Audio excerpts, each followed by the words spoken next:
The vintage dirt bike market, is it booming or is it broken? Let's try work it out. In this video, we'll be travelling to the nation's biggest classic dirt bike show to get a feeling on prices in 2026, and I'll also be talking to a stalwart of the vintage scene to get his perspective on the situation as well.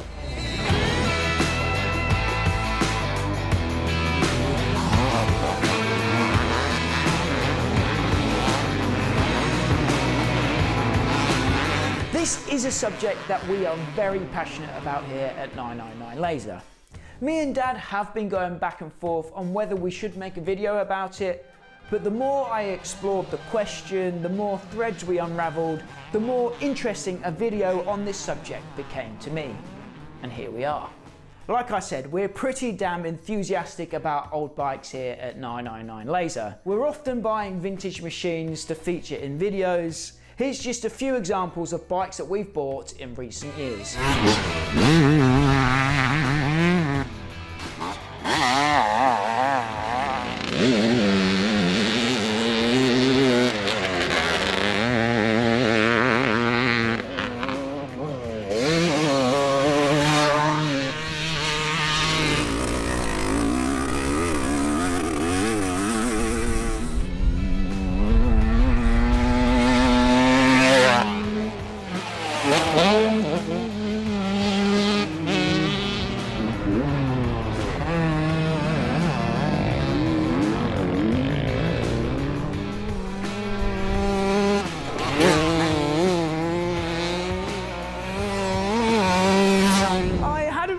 We clocked up so many, to be honest, and there might be a couple of more bikes being added to that list very soon, but we'll have a bit more on that a little later on. As we make videos on a weekly basis here, I don't think we've missed a weekly upload in over 5 years now.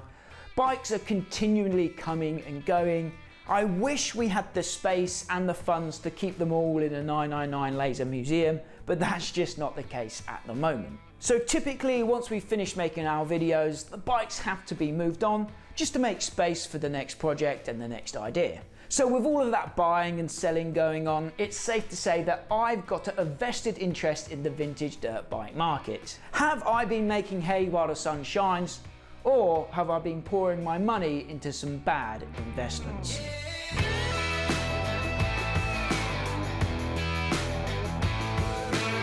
I think we all know that in 2020, during the height of the COVID-19 pandemic, prices for just about everything skyrocketed. With the lockdowns preventing people from splashing their cash down the pubs or on fancy holidays, a lot of riders instead decided to treat themselves with the bikes of their dreams. The market reacted accordingly, and there were some eye-watering prices. It wasn't uncommon to see pretty average CR500s selling for 10k plus.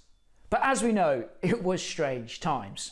So what's happened since? Are prices still high, or have they dropped back down to pre-COVID norms? Are classic dirt bikes still a good investment? And what are the key factors in the market that might make all the difference in the future? Let's start our investigation with a little trip up to Telford.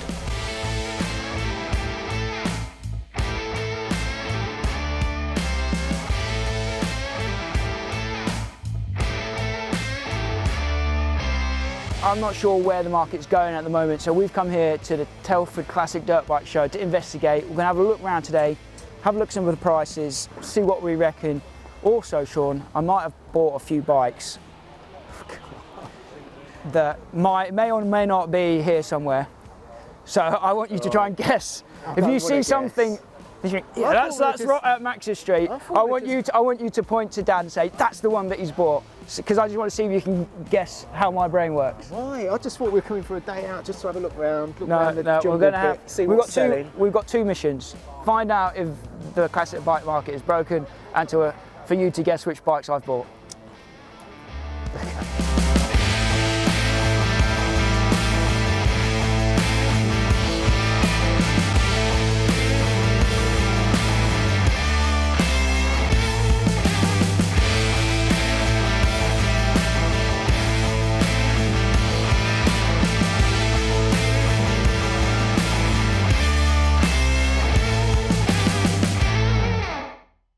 If you watch the channel regularly, you'll know that we only work with brands and companies with products that we genuinely use and love, and Seat Concepts is one of those companies. You can see I've got a brand new Seat Concepts seat on Kong here, and it's looking sweet. The seats are handmade in the USA and they are shipped worldwide. You can get them in different shapes, colours and heights, and they really give your bike the pro finish. I've got them on pretty much all of my bikes now and I genuinely love them. So if you're interested in picking up a new seat, check out Seat Concepts. Their link is in the description down below. Husberg, you know, we enjoy a Husberg with the Megalodon 700 build. That is what it started out as, or the chassis anyway. This is a 450, £1,900. How much? 23. 3,650. Still fetching strong money. 1850. That's a Cyclone era, isn't it? 1250.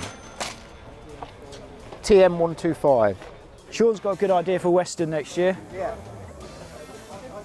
I think you're the rider.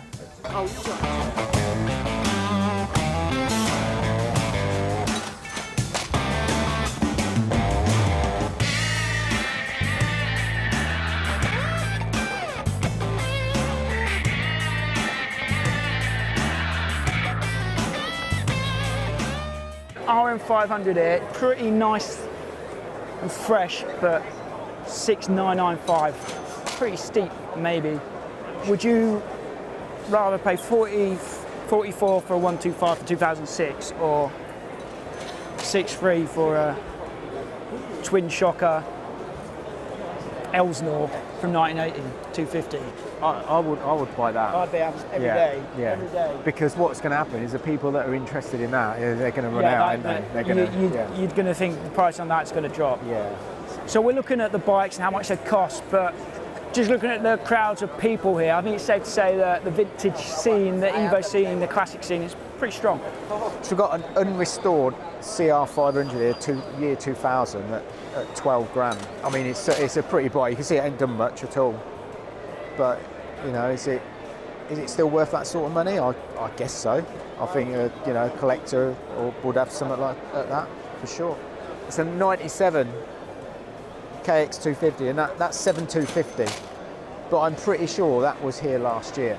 So there's an RM85 here. We've had one on the channel before, same year as this. We actually bought one last year for a lot less than that. So is that telling us that the market is strong? An old BSA, 5 grand. A Rickman for 6 grand. Hello, mate. Yeah, so the older stuff is still demanding strong money. It's whether they can sell it at those prices. You've got a 2015 250 bike, motocross bike, 2.5 grand, and then you've got a 1977 XR75 for 2 grand, 1,900 quid. Make it make sense. So over there we've got a 1989 CR125. I mean, a few years back these were going for strong money, and it's a real tidy, reasonable looking bike. Like, yeah, everything's there, wheels are good, everything, and he's only asking 3.5 grand for it, which I don't think is too bad. And then we've got the 06, which is unrestored, but it's been ridden a few times, so it's like as new but not. And he's asking 6 grand for that, so yeah, not bad prices, to be fair. Not bad prices at all. You see back there the blue Bultaco 370.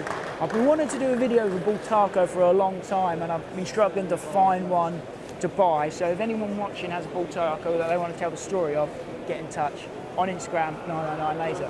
3 grand, up to 3.5 grand for an 85, 86 CR125. Is that strong money? I don't know. If there was an 89, that would be a bargain, but they are very clean. Sean asked me earlier, if I had money to spend at this event, what would I buy? And I think that's the answer. But that is what got me into motocross, but we did have a budget and that is way over budget. The question was, if you had 2 grand, what would you buy the I'd most save on 2 grand modern thing? Or for 3 years and come back in 3 years' time and get yeah, buy that.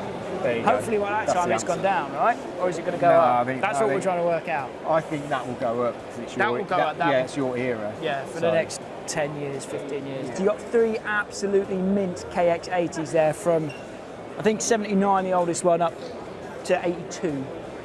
£7,000 a piece. That's a lot of money for a bike you're probably not going to ride.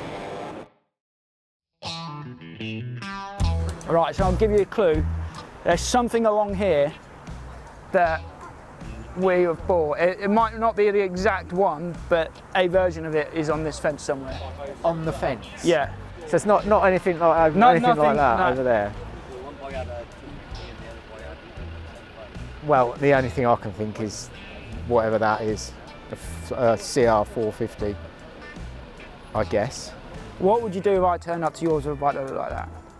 Put it back in your van. Put it back in your van. Listen, the only way I would take that off you is if you had like 3, 4, 5, 6, 7, 8 boxes of parts, all brand new, and then I could just build up. Have you seriously bought one of them? Yeah, we've got one of those, yeah. Has it got a kickstart on the left-hand side? I bet it has, hasn't it? Look. I've seen the condition. No, of that one, not of our one. Is it worse? I bet it is. Oh my God. Really? That's clean. Oh. Now I'm super happy. Yeah. The story of it's quite interesting. That looks that lovely. Don't ride it. No point. No point. After looking at that footage and seeing how busy the show remains year after year, there's no doubting that the market remains pretty strong. And it's not just Telford giving us those signs. If we look to the auction houses as well, it seems like prices might still be at those COVID highs. The recent HJ Pew sale, for example, raised a lot of eyebrows in the community with the prices that some of the items demanded. So, can we conclude from that the market is stronger than ever? That's if you've got an old motocrosser sat in your barn, you're literally sitting on a gold mine. Is that really true? Maybe not. Let's think about it. Is it all classic machines demanding these crazy prices, or is it just specific models from specific years? And are a lot of the other machines dropping in value? My gut feeling is, and this might sound pretty obvious, is that prices are still strong if there's a solid demand for a particular model. So you could surmise that prices for the older classics, bikes from the 50s, 60s and 70s, are on the decline, simply because the guys that rode those bikes back in the day aren't riding now, and they might not even be in the position to be tinkering with those bikes in the garage at home either. Whereas bikes from the 80s and the 90s are in high demand due to those booming over 40s and over 50s groups you see at a lot of the big events at the moment. Those are the riders with cash to burn, and they're looking to relive their youth and relive their glory days. So those are the bikes they are seeking out. The bikes that they lusted over as kids, the bikes that they rode in their teenage years, the bikes that they raced in their 20s and 30s. Forget the twin shocks, it's the Evo, Super Evo, and even the Ultra Evo bikes of the 80s, 90s and 2000s, they are what's hot right now. It's a solid theory, right? And I'd be happy to put a pin in the discussion right there if it wasn't for a few of my own personal experiences over the last couple of years. Let me explain. So far I've bought 2 early 70s twin shocks for the channel. The Suzuki TM400 Cyclone and the Yamaha RT1M. By far, they're the 2 oldest bikes I've ever owned, and I thought they'd be hard to get rid of. But to my surprise, they actually gained the most interest, and they were actually the easiest machines to sell out of all of the bikes I listed at the start of the video. Was that because there is actually still a demand for these older bikes? Or is it more likely the fact that an interesting or iconic bike will always be in demand, and the Cyclone and the RT1M tick those boxes? I'd love to know your thoughts on that one, so let me know what you think in the comments down below. Additionally, I've always been surprised just how popular videos featuring these older machines can be. I didn't think there'd be a particularly massive audience of riders that remembered or even cared about the 50-year-old Suzuki Cyclone that we bought. But in reality, the video we made about that bike turned into one of our most viewed videos of all time. And the amount of comments that we got from people that rode that bike back in the day or reminisced about family members riding a machine genuinely shocked me and truly blew me away. There's obviously still a large group of people that are seriously interested in these bikes. But for how long? I guess that's a real question, right? Once those guys are no longer around, will the prices of these machines fall through the floor? You'd think so, right? Now it's time to introduce you to Dave King. Dave might well be the most qualified man in the world to answer some of my burning questions. He has personally owned some of the coolest vintage dirt bikes you could ever hope to find. He's brokered some of the biggest deals in dirt bike history, and he also co-founded and co-owns two of the biggest vintage dirt bike events in the world. So let's ask him some questions.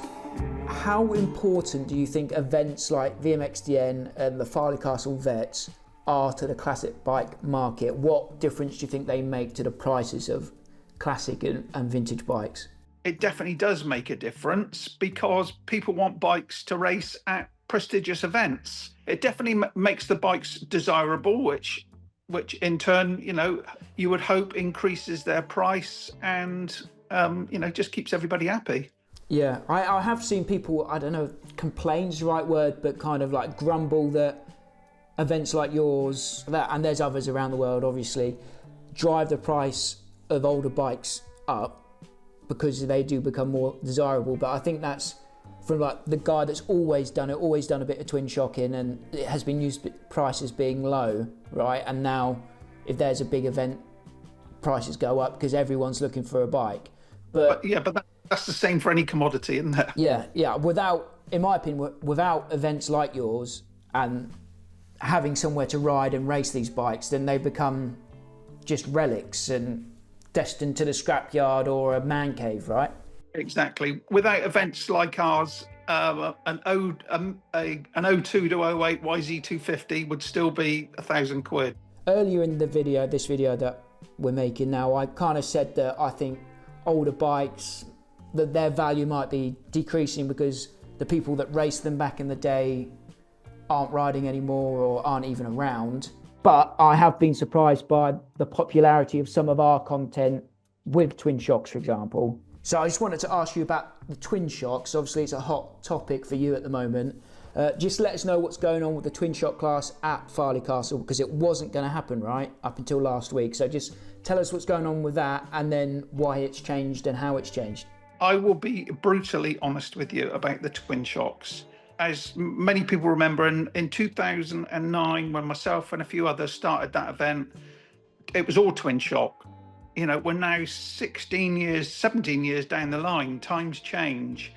And over the last probably 5 years, the twin shock class has become the hardest class to fill. Make no mistake, the events that we put on, they're a business. They have to pay their way. We can't have half full lineups. And last year we opened up the twin shock class and we had 22 entries, which is a third of a gate.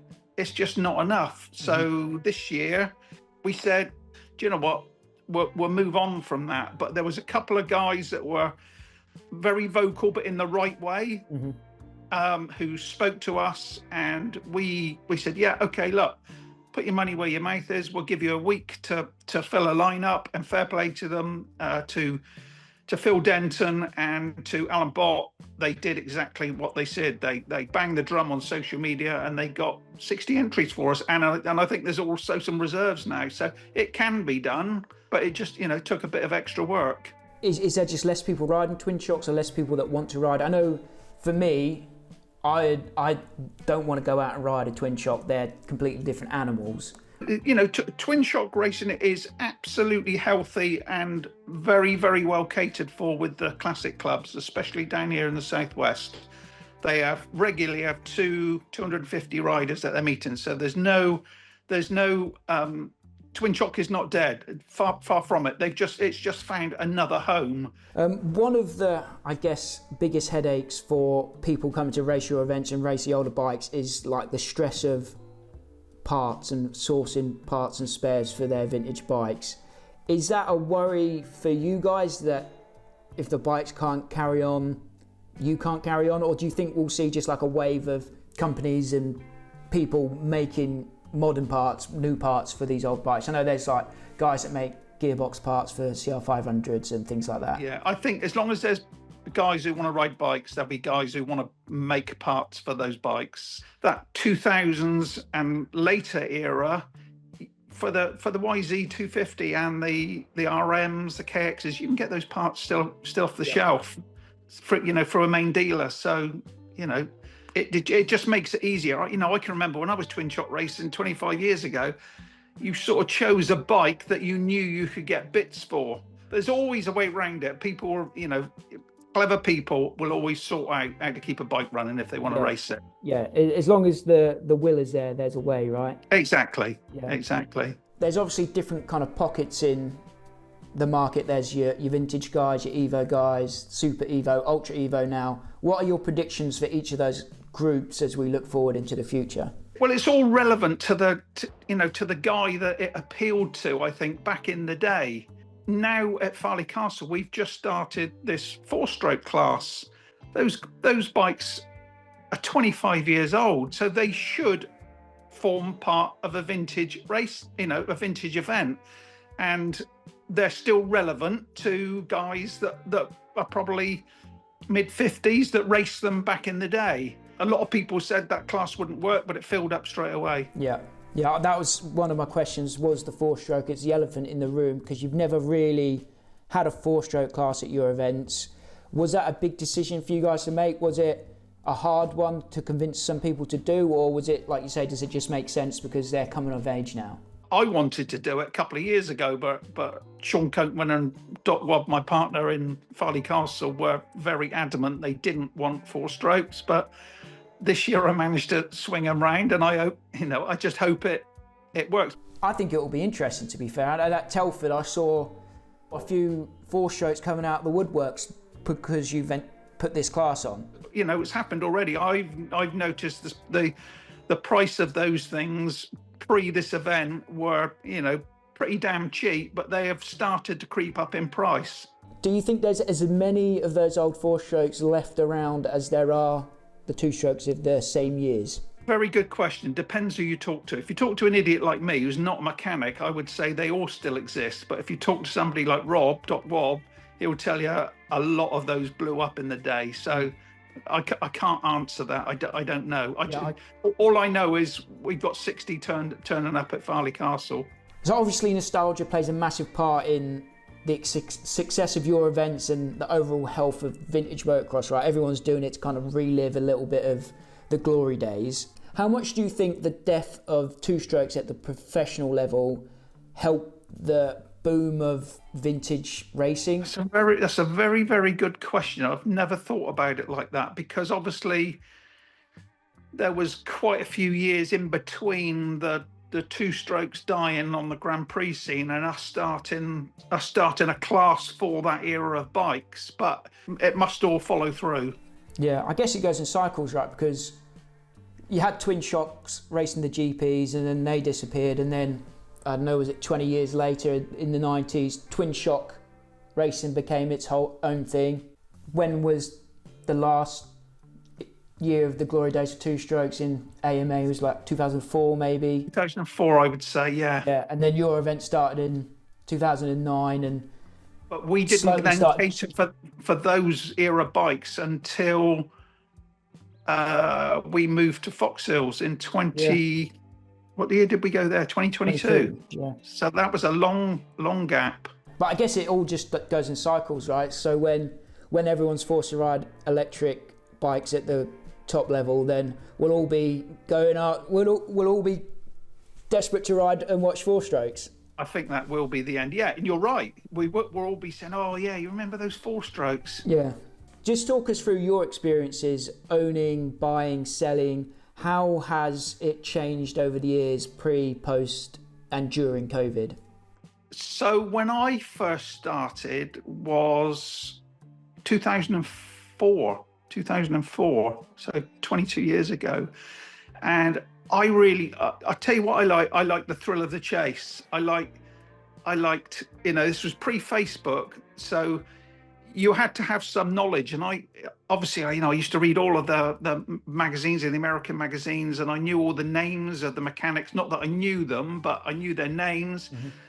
And then I would try and track them down along with the riders and just ask the question, have you still got any bikes or bits? And 9 times out of 10, they did. I can still feel that excitement now. It was to discover, a bike that nobody had seen or thought about for the last sort of 20 years was, you can't buy that. It was just priceless.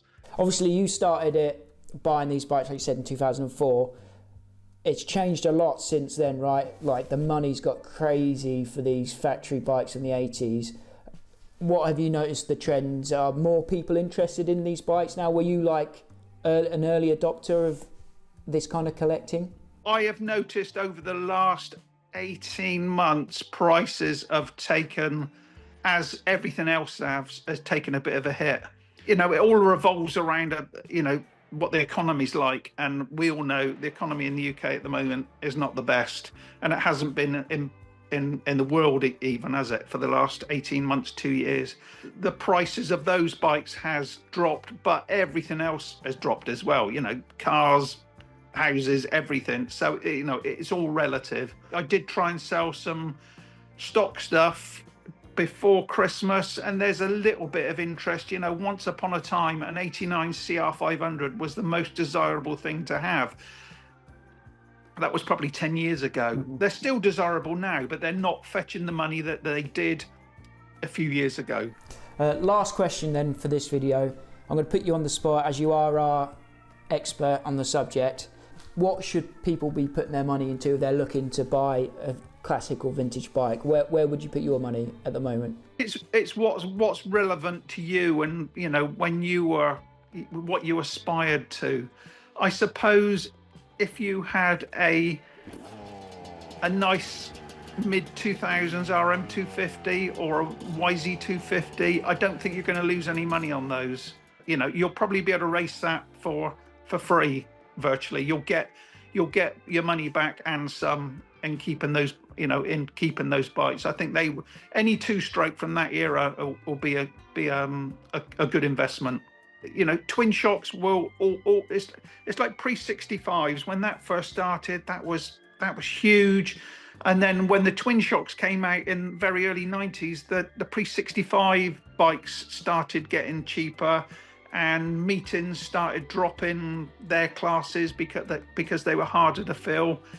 Move on a few years now, that's happened to twin shocks, and one day I guess it'll happen to the other era bikes. So, how do I finish this video? Is there a definitive conclusion?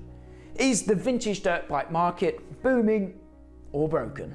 I reckon it's as popular as it's ever been. Nostalgia is high, people love their two-strokes, and I've personally found that no matter how weird or niche your bike might be, there'll always seem to be a passionate fan base for it. Some of those groups might just be smaller than others. COVID obviously threw a spanner in the works for a while, and people got excited, but I think the lingering effects of that have slowly died off. But prices do still seem pretty strong, and I always find it quite funny when you see a bike listed for more today than when it was for sale when it was brand new. I guess it's true for anything, whether it's a bike, a house, or a piece of art. An item is only worth what someone is willing to pay for it. And for as long as people enjoy riding old two-strokes, I think prices will stay pretty stable. In my opinion, bikes from the late 80s onwards can be enjoyable for anyone to ride, young or old. Bikes older than that though, the pre-Evo machines from the 70s and earlier, are totally different animals. In my experience, those things only appeal to a very specific kind of hardcore vintage rider, like my friend Rob Hollyoak, and also to the guys that actually rode and owned them back in the day. I often ask myself this question: will the generation after me have the same sort of nostalgia for a Jet Lawrence era CRF 450 as I do for a Carmichael era CR 250? Will the cycle of vintage love carry on forever, or will the nostalgia die off with the two-strokes? As of right now, I'm not too sure. But that's looking to the future. For the present, I have one final tip for you all that comes from my own experience and my own pain. When you do buy a classic bike, never underestimate the cost and the pain of restoration. I'm sure there are many people that enjoy the process, but from impossible to find parts to ever increasing labour costs for the jobs that you just can't do at home, these restorations can quickly become deep, dark money pits. My advice would be to try and buy the best example you can find with the least amount of work required. A lot of the time it can cost more money to restore a ratty old bike than it would be to just buy a restored version in the first place. Not to mention there's a lot less heartache. But that's just my opinion. When we buy a bike, I want to ride it and I want to film with it as fast as we possibly can. For me, that's the fun bit. But I'm sure there's many of you watching that would have just as much fun tinkering with a project bike in the workshop. But that's just not me. That's why we have Sean.